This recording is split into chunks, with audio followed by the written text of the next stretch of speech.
오늘 우리에게 주시는 하나님의 말씀은 구약 출애굽기 3장 9절에서 12절 말씀입니다. 이제 가라.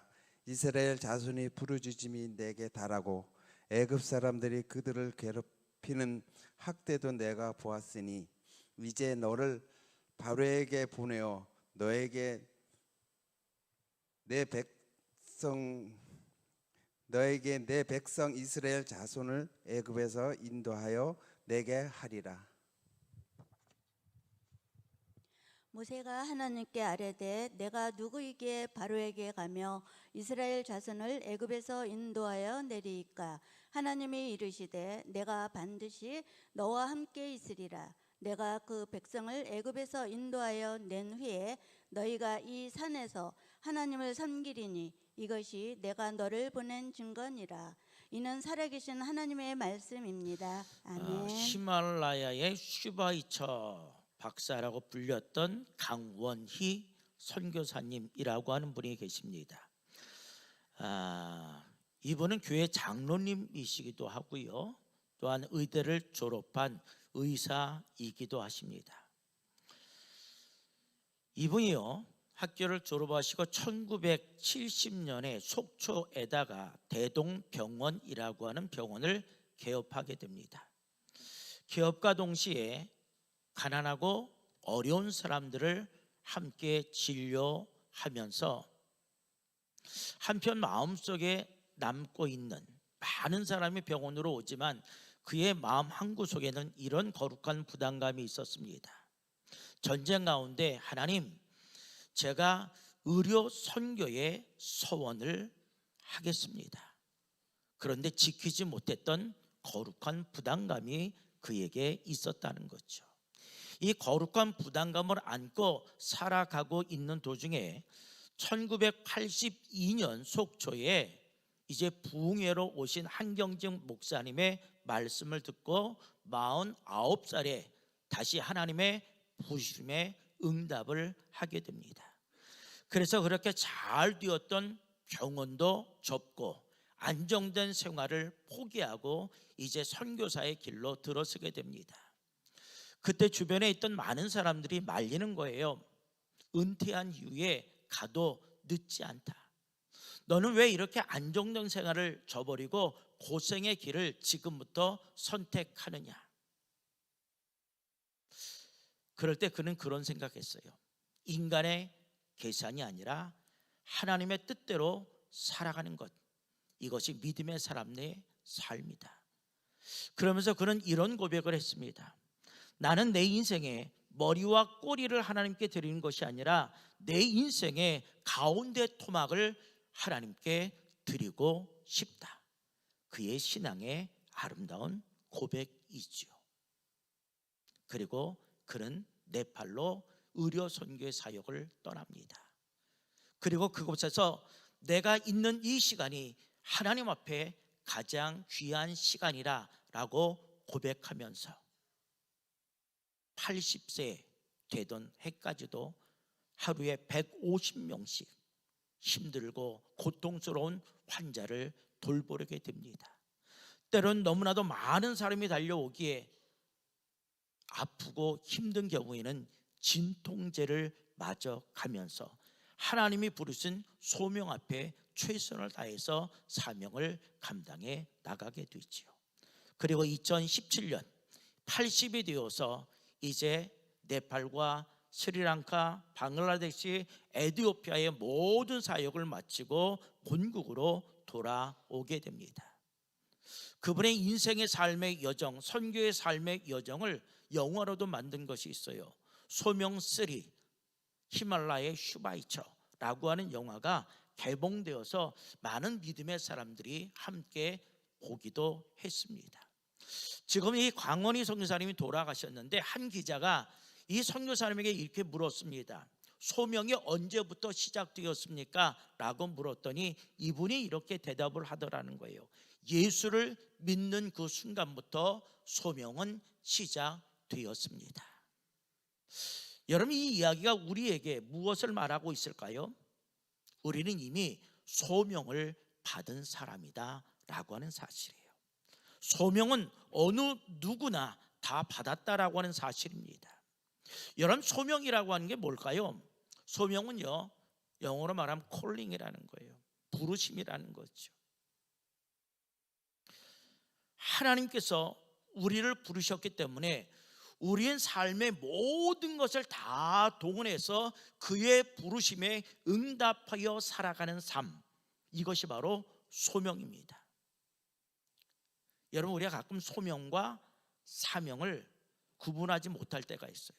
소명이라고 하는 것은요, 부르심의 강조점을 두고 있는 것이고, 사명이라는 것은 구원받은 자의 헌신에 강조점을 두고 있다는 거예요. 그래서 소명은 부르심이라고 하는 의미를 가지고 있습니다. 하나님께서 오늘 나를 불러주셨다라는 거죠. 그러한 의미에서 볼 때 모든 그리스도인들은 무엇을 받은 사람이다? 소명을 받은 사람인 줄로 믿습니다. 여러분, 우리가 성경을 보면요, 하나님은요, 하나님의 역사를 직접 써 내려가시는 것이 아니라 반드시 사람을 통해서 일하시고 역사하시는 것을 우리는 볼 수가 있어요. 오늘 본문의 주인공이 누굽니까? 모세예요.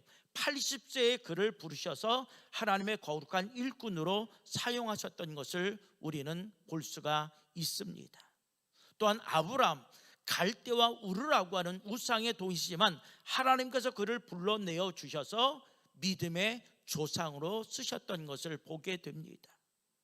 또한 평범한 농부였던 기드온, 그를 부르셔서 이스라엘의 사사로 불러주시고 또한 미디안의 손에서 이스라엘 백성들을 건지셨던 것을 우리는 또 보게 되지요. 또한 아버지의 집에서 양을 치던 목동 다윗, 하나님께서는 그를 부르셔서 하나님의 거룩한 백성인 이스라엘을 다스리는 왕으로 삼아주시고 세워주신 것을 볼 수가 있습니다. 또한 예수님을 그렇게 핍박하던 바울을 부르셔서 이방인의 사도로 사용하셨던 것을 볼 수 있습니다. 또한 예수님의 12제자를 부르심을 통해서 복음을 증거하는 귀한 삶을 살았던 것을 우리는 볼 수가 있습니다. 여러분, 이토록 시대마다 하나님은 사람을 부르신다는 거죠.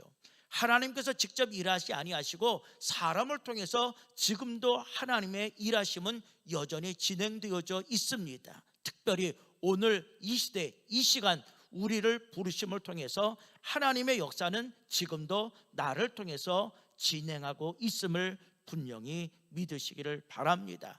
이것이 오늘 하나님께서 우리를 부르신 소명인 줄로 믿습니다. 자, 오늘 우리가 읽은 본문의 말씀을 잘 기억해 보십시오. 이스라엘 백성들을 구원하시기 위해서 하나님께서 80세에 모세를 부르시는 장면을 기록하고 있습니다. 여러분, 생각해 보세요. 그때 당시에 누구도 알아주지 아니했던, 그때 당시에 가장 천했던 직업, 양을 치던 목자. 근데 하나님께서 그를 이스라엘의 구원자로 부르셨다는 거죠. 더 나아가서 그가 좀 신분이 높고 능력이 있고 힘이 있고 부와 재물을 가지고 있을 그때에 하나님께서 모세를 불렀다고 한다면 얼마나 좋을까라고 하는 인간적인 아쉬움을 오늘 본문에는 담고 있습니다. 그러나 하나님은요, 우리의 생각과 분명히 다르다라고 하는 거죠. 그래서 오늘 본문의 말씀을 생각해 보면서 우리의 생각과 하나님의 생각은 다를지라도 우리는 언제나 누구의 생각에 맞춰서? 하나님의 생각에 맞춰서 살아가고자 결단할 수 있는 은혜의 귀한 시간이 되시기를 주님의 이름으로 간절히 부탁을 드립니다. 자, 그렇다고 한다면 여러분, 오늘 말씀을 통해서 우리가 첫 번째로 생각해 볼 수 있는 것은 뭐냐? 우리 하나님은 성공자가 아닌 실패자로 있을 때 우리를 부르신다라는 사실을 기억하기 바랍니다. 자, 오늘 본문 10절의 말씀을 여러분 잘 보십시오. 이제라는 것은요, 지금이라고 하는 사실이 있죠. 그죠? 이제부터라고 하는 거죠. 내가 너를 지명했다는 거예요. 이 지명의 주권자는 누구에게 있다는 거예요? 하나님께 있다라고 하는 사실을 보여주고 있습니다. 누구에게? 바로에게 보낸다는 거예요. 그때 당시에 바로는 최고의 권력자입니다. 어느 누구도 바로가 있는 그 자리에 가기를 좋아하는 사람은 아무도 없어요. 근데 그 자리에 누구를 보내느냐? 모세를 보내는 거죠. 너에게 내 백성 이스라엘 자손을 애굽에서 인도하여 내게 하리라. 아멘. 자, 너로 내 백성을, 너라는 게 뭐예요? 모세인데 모세를 하나님께서 도구로 사용하여 주셔서 애굽 속에서 종살이하는 나의 백성을 너를 통해서 이제 건져내게 할 것이다 라고 우리의 하나님께서 모세에게 말씀해 주고 있다라고 하는 사실입니다. 이것이 바로 하나님께서 모세를 부르셔서 바로에게 보내는 분명한 이유를 담고 있다는 거죠. 여러분, 근데 오늘 이 말씀 10절의 말씀을 잘 읽다 보면 저는 여기에 좀 문제가 있다고 생각을 합니다. 그게 뭐냐? 하나님께서 모세를 부르시고 바로에게 보내주신 시점과 때가 문제라고 생각합니다. 여러분들 말씀을 읽으면서 이런 의문을 갖지 않은지 모르겠어요. 자, 지금 모세의 삶은 어떠한 삶입니까? 예기치 못한 살인으로 인해서 도망자의 신세를 살아가고 있습니다. 지금 모세가 잘 나가는 순간이 아니라고 하는 거죠. 옛날의 모든 북의 영화는 이미 잊어버린 지 오래됐습니다. 이제는 도망자의 신세로 하루하루의 삶을 양을 치면서 살아가는 삶, 그것도 나이가 몇 살? 80세. 어느 누구도 알아주지 아니하는 그러한 나이입니다. 세상적으로 평가해 본다면 지금 모세는 성공자의 삶을 살고 있을까요? 실패자의 삶을 살고 있을까요? 당연히 실패자의 삶을 살고 있다라는 거죠. 여러분, 우리가 알고 있는 것처럼 이 모세가 바로의 공주의 아들이라고 하는 칭함을 받고 왕궁에서 살아갈 때는 힘이 있었어요. 권력이 있었어요. 능력도 있었어요. 부와 재물도 다 있었습니다. 그런데 지금은 아니에요. 도망자의 신세예요. 40년 동안 도망자의 삶을 살아왔다라고 하는 사실이죠. 이제는 아무 누구도 알아주지 아니하는 야인의 삶, 실패의 삶을 지금 모세는 살고 있었습니다. 모세는 어떤 생각을 하고 있었을까요? 내 인생의 삶은 다 끝났어. 이제는 양이나 치다가 하나님께서 부르시면 내가 가야지 라고 하는 생각을 가지고 살아가고 있었다라는 거죠. 바로 그렇게 생각했던 그때에 하나님께서 모세를 떨기나무 불꽃 가운데서 부르시게 되어지죠. 여러분, 출애굽기 3장 4절의 말씀 보세요. 뭐라고 기록하고 있냐면 여호와께서 그가 보려고, 자, 모세가 하나님을 보려고 이렇게 돌아선 거죠. 돌이켜 오는 것을 보신지라 하나님이 떨기나무 가운데서 그를 불러 이르시되, 모세가 하나님을 부른 거예요? 하나님이 모세를 부른 거예요? 하나님이 지금 모세를 부른 거예요. 여러분, 하나님이 항상 우리를 먼저 불러주셨지 우리가 먼저 하나님을 부르신 적은 없다라는 거예요. 뭐라고 불러요? 모세야 모세야. 어떤 사랑의 표현하기도 하지만 두 번을 불렀다는 것은 뭔가 긴급성과 긴박성을 가지고 있는 하나님의 표현이라고 볼 수 있습니다. 그가 이르되 내가 여기 있나이다. 부르심에 응답하는 것, 여러분, 이것이 소명의 출발점인 줄로 분명히 믿습니다. 하나님께서 부르시면 뭐라고 대답해요? 하나님, 제가 여기 있습니다. 여러분, 우리도 이렇게 고백할 때 하나님이 주신 사명과 부르심에 대해서 출발점을 이제 행해 나갈 수 있다라고 하는 사실입니다. 여러분, 오늘 본문의 말씀 10절에 봐도 이런 기록이 있어요. 이제 내가 라고 하는 말씀이 나와요. 이제 내가, 이건 뭐예요? 내가 지금부터 모세 너를 사용할 것이다 라고 말씀하고 있는 거죠. 여러분, 모세는 몰랐을 거예요. 이 나이에 하나님께서 나를 들어 사용하신다 상상도 하지 못했을 겁니다. 그런데 하나님은요, 바로의 공주로서의 40년의 왕궁 생활과 또한 광야에서 40년의 생활, 이것이 뭐냐? 하나님께서 그를 큰 일꾼으로 세우기 위한 하나의 과정이었다는 거죠. 근데 모세는 모르고 있었다라고 하는 사실이죠. 자, 그런데 또 문제가 있어요. 문제는 뭐냐? 시점이라고 하는 거예요. 시점. 자, 우리가 사람을 쓰려고 하면 성공했을 때 사람을 쓰겠어요? 실패했을 때 사람을 쓰겠어요? 여러분이 지도자라고 생각해 보세요. 실패한 시점에 사람을 쓰고 싶어요? 성공했을 때 사람을 쓰고 싶어요? 당연히 성공했을 때 사람을 쓰고 싶죠. 그가 능력이 있고 그가 재능이 있고 그가 힘이 있을 때 불러다 사용하기를 원하는 거예요. 그런데 지금 모세는 성공한 게 아니에요. 실패예요. 여러분, 실패한 사람을 사용하면요 또다시 실패할 가능성이 아주 많이 있습니다. 실패라고는 두려움 속에서 살아가기 때문에 여러분 자신감이 없다라고 하는 사실입니다. 그래서 어느 누구든도 다 성공했을 때에 부르시고 그리고 그를 애굽의 해방자로 사용하기를 원하는 것, 우리 이것이 인간의 마음이라고 하는 사실입니다. 그러나 하나님은 나는 아무것도 할 수 없어요, 나는 실패자입니다 라고 하는 그 순간에, 내 삶의 모든 것을 내려놓는 순간에 비로소 하나님의 역사는 시작됨을 믿으시기를 바랍니다. 이게 하나님의 생각과 우리 인간의 생각이 다르다라고 하는 사실입니다. 아브라함을 75세에 불렀어요. 아무것도 할 수 없는 시점에. 갈렙을 85세에 부르셨다라고 하는 사실이 있죠. 여러분, 우리 하나님은요 나이를 따지지도 않고 묻지도 아니하는 사람, 내가 성공했느냐 실패했느냐 묻지도 않고 따지지도 아니하시는 하나님이신 줄로 분명히 믿습니다. 자, 그런데 여기에 또 다른 문제가 있다라고 하는 사실입니다.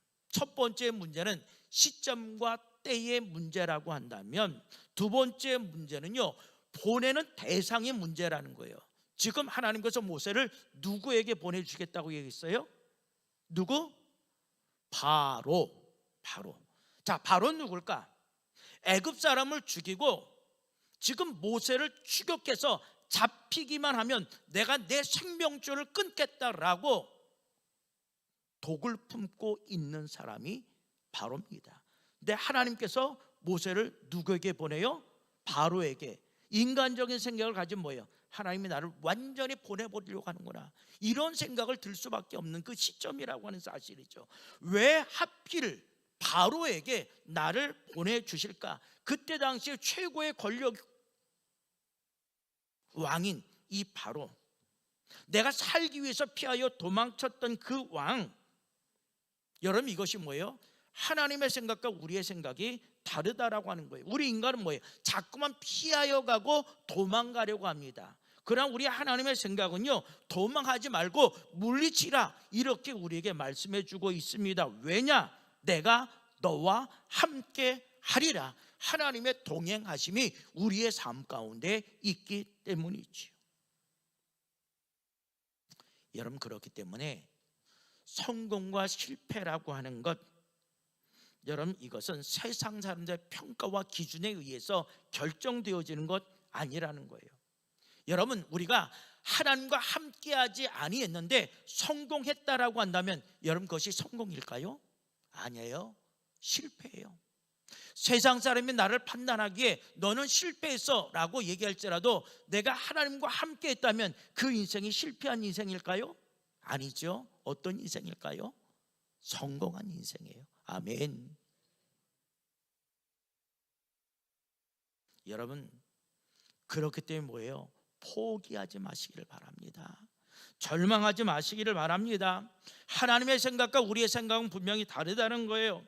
성공자가 아닌 실패자로 있을 때 하나님께서는 우리를 부르시고 하나님의 귀한 도구로 사용해 주신다라고 하는 겁니다. 생각지도 못한 실패자 모세, 80세에 하나님께서 그를 들어 하나님의 귀한 도구로 사용하여 주셨던 것처럼 하나님께서도 또한 우리를 위대한 일꾼으로 사용하여 주실 줄로 믿습니다. 마지막 두 번째로 우리가 본문을 통해서 생각해 볼 수 있는 것은 뭐냐? 하나님은요 힘이 있고 능력이 있을 때 아닌 연약하고 무능하다고 생각할 때 우리를 부르시는 하나님이신 줄로 믿습니다. 자, 오늘 본문 11절 말씀 보세요. 모세가 하나님께 말합니다. 내가 누구이기에? 하나님, 저가 어떤 사람인지 아세요? 겸손한 것처럼 보여지지만 아니에요. 내가 누구이게, 이건 내 마음속에 뭐가 있다는 거예요? 이미 두려움이 자리 잡고 있다라고 하는 그런 고백입니다. 부르심 앞에 아주 인간적인 고백이에요. 내가 누구이게, 나를 모릅니까? 그런 얘기겠죠. 내가 누군데 바로에게 갑니까? 나는 지금 바로를 피해서 도망하는 신세입니다. 그런데 어떻게 나를 바로에게 보냅니까? 또 얘기했죠. 이스라엘 자손을 애굽에서 인도하여 내리이까. 바로에게 보내는 하나님의 목적은 뭐예요? 이스라엘 백성들을 애굽에서 인도해 내기 위해서 바로를 그 가운데 보낸다라고 하는 거죠. 어떻게 보면 여러분, 이 고백은 바로의 고백이 아니라 아마 똑같은 상황 속에 있었다고 한다면 나의 고백, 우리들의 고백이기도 할 겁니다. 여러분, 사실 모세가 40년 전에 바로의 왕궁에 샀을 때는 뭐라고 했어요? 이스라엘 구원자, 이스라엘의 심판자라고 스스로 자처했던 사람이에요. 엄청난 힘을 가졌을 때는 그렇게 얘기를 했습니다. 여러분, 출애굽기 2장 14절 보세요. 뭐라고 기록하고 있냐면, 그가 이르되 누가 너를 우리를 다스리는 자와 재판관으로 삼았느냐. 그때 내가 구원자, 재판자라고 얘기해요. 남들이 인정하지 아니했습니다. 근데 이제는 초라한 목자예요. 아무것도 할 수 없는 그런 상황 가운데 있습니다. 무능하고 연약한 자라고 이제 하나님께 고백을 하고 있다는 거죠. 그뿐만이 아니죠. 막강한 힘과 권력을 가진 바로 앞에 설 자신의 모습을 생각해 보니까 이거는 아닌 것 같다. 좌절감이 앞서는 거죠. 여러분, 그러나 하나님의 생각과 우리의 생각은 뭐하다고요? 다르다는 거예요. 우리의 생각을 나는 아무것도 할 수 없어, 연약하고 부족하게 짝이 없어 라고 생각하는 그때에 하나님은 비로소 우리를 들어서 하나님의 사람으로 사용하시는 줄로 분명히 믿습니다. 그런데 왜 사람들이 소명의식이 부족할까요? 하나님 분명히 나를 부르시는데 왜 이 소명 앞에 우리가 아멘이라고 응답하지 못하고 내가 누구이기에 라고 하는 하나님과 거리가 먼 그런 대답을 하고 있을까요? 이것은 자신의 무능력 때문이라는 거죠. 자신은 그 일을 할 만한 사람이 못 돼요. 할 만한 사람을 보내주옵소서, 이렇게 얘기한다는 거예요. 여러분, 마찬가지로 때가 되어서 하나님께서 모세를 부르실 때 모세가 뭐라고 대답했어요? 오늘 보세요. 내가 누구이기에, 내가 실패자 아니에요? 내가 도망자 아닙니까? 지금 처갓살이 하고 있어요. 그래서 그냥 양을 치는 그런 목자입니다. 80세 늙은이에 불과합니다. 그러한 자가 감히 당대 최고 권력자 앞에 내가 그분을 피해서 여기까지 왔는데 나를 그곳으로 도로 보내십니까? 나는 나갈 수 없다는 얘기죠. 지극히 인간적인 고백입니다. 상상도 할 수 없는 그런 일이라는 거죠. 그러면서 하나님의 부르심 앞에 계속해서 모세가 거절합니다. 자, 어떻게 얘기할까요? 출애굽기 4장 1절 말씀 보세요. 모세가 말합니다. 이르되 그러나라는 인간적인 불안함이 있다는 거죠. 그들이 나를 믿지 않으며, 그들이 누구예요? 이스라엘 백성들이 나를 믿지 않을 거라는 거죠. 내 말을 듣지 않을 거라는 거예요. 야, 너같이 목동, 너희들이 우리를 구원할 수 있어? 야, 웃기지 마. 그럴 거라는 거죠.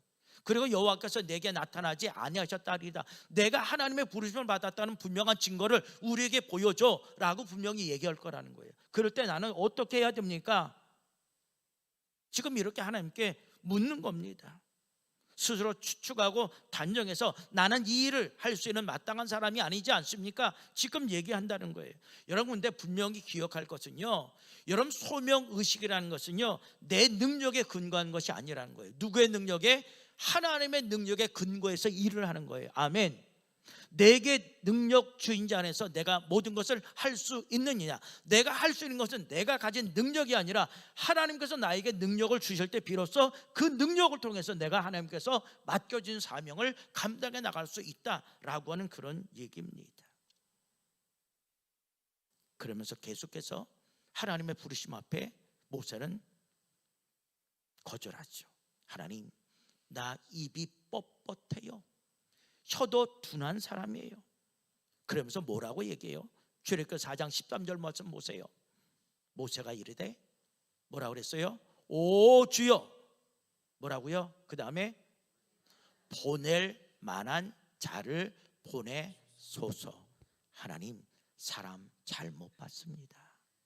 하나님, 눈이 좀 이상한 거 아닙니까?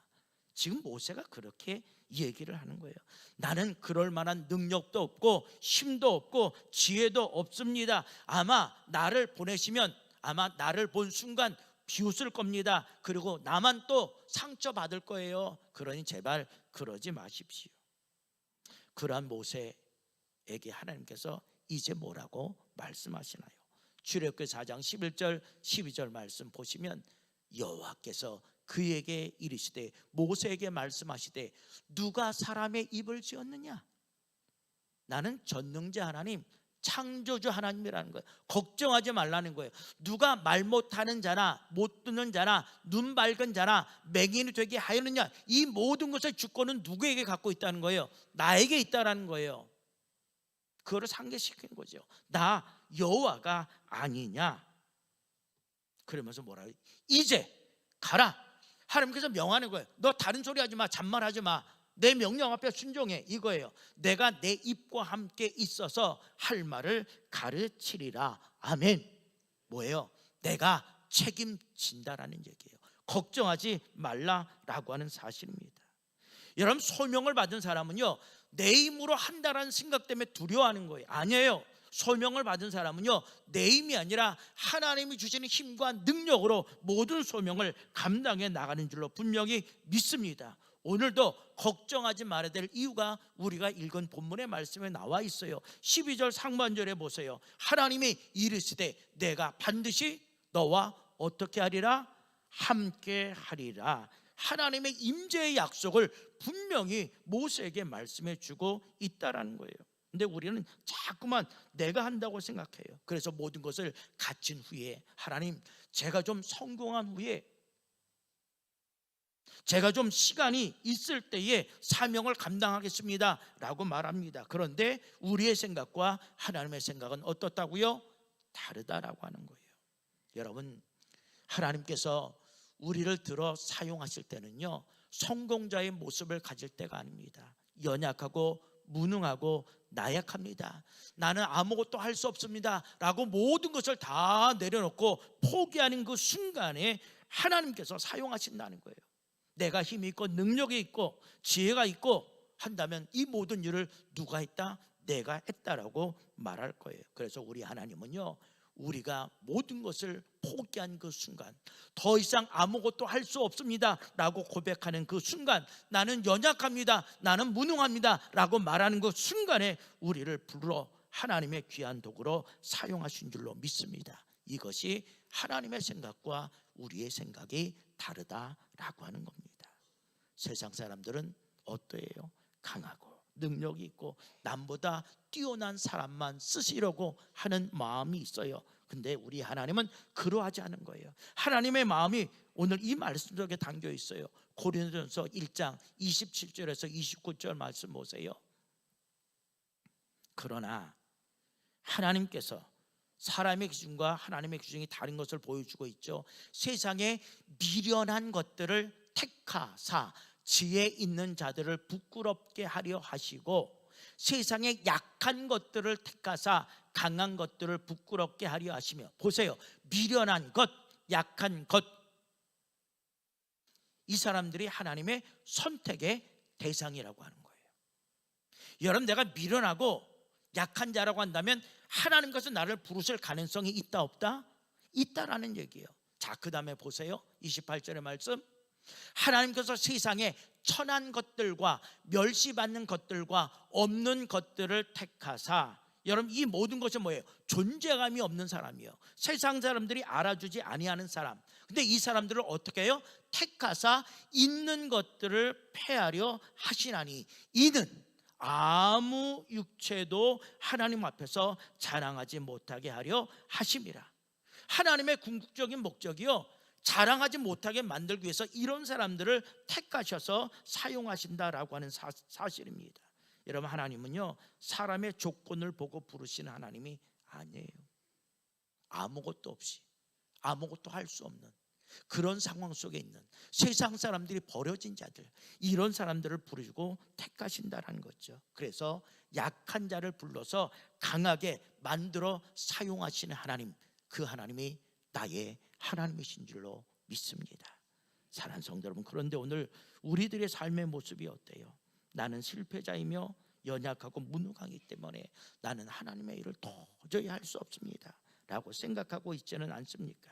그러나 하나님의 생각과 우리의 생각은 분명히 다릅니다. 하나님은 오히려 우리의 실패와 연약함과 무능함을 통해서 더 크게 역사하시며 나는 아무것도 할 수 없습니다 라고 고백하는 순간에 우리를 들어 사용하시는 하나님이십니다. 그러므로 여러분, 이 시간 모든 것을 다 하나님께 온전히 내어 놓으시고 맡길 수 있기를 바랍니다. 그리고 하나님의 부르심 앞에 주님, 제가 여기 있습니다, 아멘으로 고백할 수 있기를 바랍니다. 그래서 모세처럼, 아브라함처럼, 때로는 바울처럼, 다윗처럼 하나님의 귀한 역사를 이루어 나갈 수 있는 하나님 나라의 거룩한 주인공들이 다 되시기를 주님의 이름으로 간절히 축원을 드립니다.